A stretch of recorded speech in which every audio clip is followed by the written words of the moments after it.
hermanos de Tierra Prometida. Hoy quiero hablarles de un hecho muy doloroso en algunos procesos de lucha, y es el que la mujer extraña salga embarazada. Sin lugar a dudas, puedo decir que esa es una de las noticias más devastadoras, porque pensamos que esto ya no tiene remedio. Cuando nos dan una noticia así, creemos que esto se acabó, que incluso tenemos que hacernos a un lado o que fue obra de Dios. Y yo te quiero mostrar por qué esto no es obra de Dios y por qué no fue algo que Él quiso que pasara. Vamos a leer 2 de Samuel, capítulo 12, versículo 14 al 16. Y dice: pero como ofendiste a Yahvé en este asunto, el hijo que te nació morirá. Dicho esto, Natán se marchó a su casa. Yahvé hizo que se enfermara gravemente el niño que la mujer de Urías había dado a luz y estuvo muy mal. David rogó a Dios por el niño, ayunó rigurosamente y cuando volvió a su casa se acostaba en el suelo. Palabra de Dios. Imagina que el rey David se siente muy afligido por el pecado que había cometido, y aún después de esto muere el hijo que tiene con esta mujer Betsabé. Él pensó que probablemente si ayunaba, si oraba, si hacía actos de caridad, Dios iba a perdonarlo. Y Dios lo perdonó, pero aún así tenía que haber consecuencias de este pecado. Pero en este pasaje quiero remarcar algunas cosas. Que Dios estaba muy molesto por ese pecado de adulterio del rey David, porque el rey David lo tenía todo. Tenía la gracia de Dios, que es lo más importante, y aún así pecó. Con eso nos damos cuenta que el adulterio es uno de los pecados más graves para Dios, porque de este encuentro del rey David con Betsabé surgió un hijo. Y aquí Dios nos los muestra como el hijo de la esposa de Urías. Dios nunca le quitó el lugar de esposo a Urías, así como Dios nunca te quita a ti el lugar de esposa o esposo. Si tú estás en la misma situación, aquí Dios nos remarca que no te quita esa autoridad de esposa o esposo, porque aunque era hijo del rey David, de un agraciado de Dios, Dios no dice en ningún momento el hijo de David. No, Dios lo muestra como el hijo de la esposa de Urías, porque le da el lugar a este hombre, porque sabía que el rey David había cometido adulterio. Entonces, Dios nos dice que nos podemos dar cuenta qué tan aberrante es un hijo fuera del matrimonio para él. Y Dios no quería esto. Por eso fue que le dijo: este niño morirá. Y pues el niño enfermó, y aunque David orara y velara y hiciera lo que tuviera que hacer, tenía que hacerse cargo de las consecuencias de lo que había hecho, de haberle fallado a Dios. Porque todo lo que hacemos tiene una consecuencia, y de nosotros depende que esa consecuencia sea buena o mala, según tus actos. El rey David no actuó de la mejor manera y tenía que tener una consecuencia mala. Algo grave iba a pasar, y él lo sabía, y aún así se arriesgó.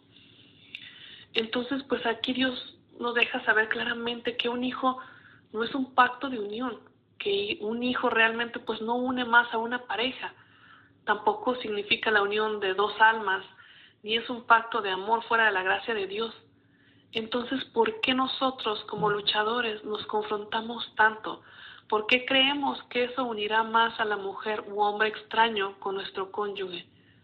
Porque cuando tu cónyuge te conoció a ti, no se fijó en ti porque ya tenías a los hijos de él, no dijo: tenemos hijos y yo por eso me voy a hacer cargo de ti. No, no fue así. El primero se fijó en ti. Se enamoró porque no se enamoró de ti porque estabas embarazada o porque venía un bebé en camino. Tan cierto es esto que tu cónyuge se fue. Aunque tuvieras 1, 2, 3 o 4 hijos, él se fue. A él no le importó, porque eso no fue lo que lo enamoró de ti, porque eso no es lo que los une. Un hijo no es lo que los une. Por eso es que él se fue, se marchó, y ni siquiera está preocupado por saber qué fue de sus hijos. Entonces, si nosotros pensamos que esto une a la mujer extraña o hombre extraño con nuestros cónyuges, estamos totalmente equivocados. Si nos pudo abandonar a nosotros que somos la mujer u hombre de su pacto, ¿por qué crees que no puede separarse de la mujer extraña si es el mismo Dios el que está actuando?